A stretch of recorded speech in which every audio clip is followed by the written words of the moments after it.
네, 다음은 쉽게 접하기 힘든 교육 소식 골라서 전해드리는 글로벌 픽 시간입니다. 오늘은 금창우 기자와 함께합니다. 어서 오시죠. 안녕하세요. 네, 첫 소식부터 보겠습니다. 유학생이 늘수록 호주 대학은 웃음. 자, 코로나 시기에 국외 이동이 힘든데 호주는 유학생이 늘어나는가 보죠. 아닙니다. 이 호주 대학들이 오히려 호주 밖으로 나가는 학생들 때문에 큰 이익을 보고 있습니다. 자국 학생들이 국내 대학에 많이 진학할수록 사실 등록금 수익도 커지는데 나갈수록 미소를 짓는다니 언뜻 이해가 잘 안 되죠. 호주 대학들이 웃을 수 있는 이유 IDP라는 회사 때문입니다. 네, IDP, 자, I가 인터내셔널, 국제적인, 세계적인 기업인 건 알겠는데 뭐 하는 기업입니까? 네, 이 IDP 인터내셔널 디벨롭먼트 프로그램의 약자인데요. 이 국제 영어 능력 시험 IELTS를 공식 운영하는 기관입니다. IELTS는 영국이나 캐나다 등 영어권 대학에 유학을 가려면 필요한 자격 시험 가운데 하나입니다. 이 호주 대학 30여 곳이 공동 소유하고 있는 에듀케이션 오스트레일리아가 이곳의 최대 주주입니다. 최근 IDP가 인도에서 IELTS 시험 독점 운영권을 확보한 뒤 지난달 주가가 22% 급등해 역대 최고치를 기록하는 등 상당히 호황인데요. 그래서 코로나로 유학생이 오지 않아도 또 학생들이 해외로 나가더라도 호주 대학들이 배당금으로 큰 이익을 받습니다. 대학교 한 곳당 8,300만 달러, 우리 돈으로 1조 원에 가까운 배당금이 분배될 예정입니다. 굉장한 액수인데 대학이 요새는 이런 걸로도 돈을 벌 수가 있군요. 알겠습니다. 두 번째 소식 보겠습니다. 학생 지구가 모두 건강한 학교. 자, 이 기후 위기 시대에 딱 맞는 학교 같은데 어떤 학교입니까? 네, 미국의 이야기입니다. 지금 이런 학교가 딱 있는 건 아닌데 미국 의회가 이 학생과 지구 모두 건강한 학교를 만들기 위해 예산 투입을 검토하고 있습니다. 미국은 대표적인 선진국이지만 그 건물이 오래돼서 낡은 학교가 많은데요. 이런 것들을 좀 개선을 하기 위해서 1조 달러, 우리 돈으로 약 1,114조 원을 투입을 합니다.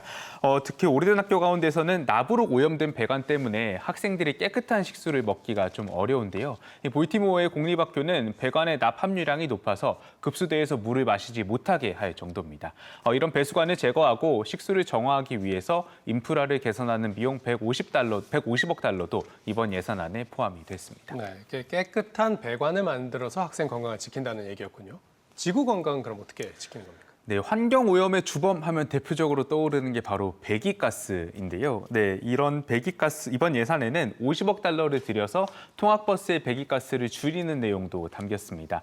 이 화석 연료를 사용하지 않는 친환경 통학버스로 바꾸는 건데요. 50억 달러 가운데 절반은 전기버스, 나머지는 대체연료로 운행하는 버스 마련에 사용이 됩니다.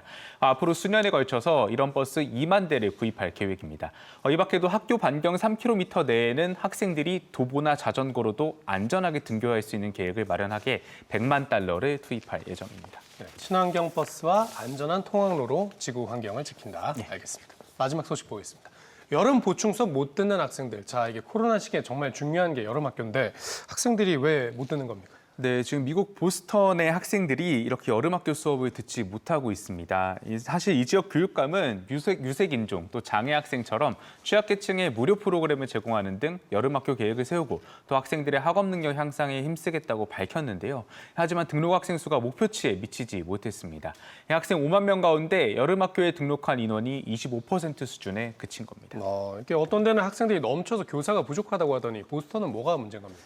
네, 이 전문가들은 여름학교 프로그램의 수가 적고 비용이 비싸서 많은 아동들이 등록을 하지 못했다고 얘기를 합니다. 팬데믹 이전에도 사실 자녀를 여름학교에 보내고 싶어하는 학부모 가운데 29%가 여름학교 등록을 하지 못했는데요. 등록을 못한 이유로 비용 문제를 가장 많이 꼽았습니다. 실제로 전국적으로 인기 있는 5주 과정의 여름학교 프로그램을 들으려면 1,500달러, 우리 돈으로 약 170만 원을 내야 합니다. 홍보 과정에 대한 지적도 나오는데요. 전문가들은 이 취약계층 학부모들이 프로그램을 등록하려고 해도 인원 제한이라는 문구 때문에 선뜻 등록을 하지 못했다고 하고요. 또 무료라는 글씨도 상당히 작았다고 얘기를 했습니다. 꼭 필요한 학생들에게는 이 교육이 전달될 수 있는 그런 상황이 벌어졌으면 좋겠습니다. 금정 기자, 잘 들었습니다.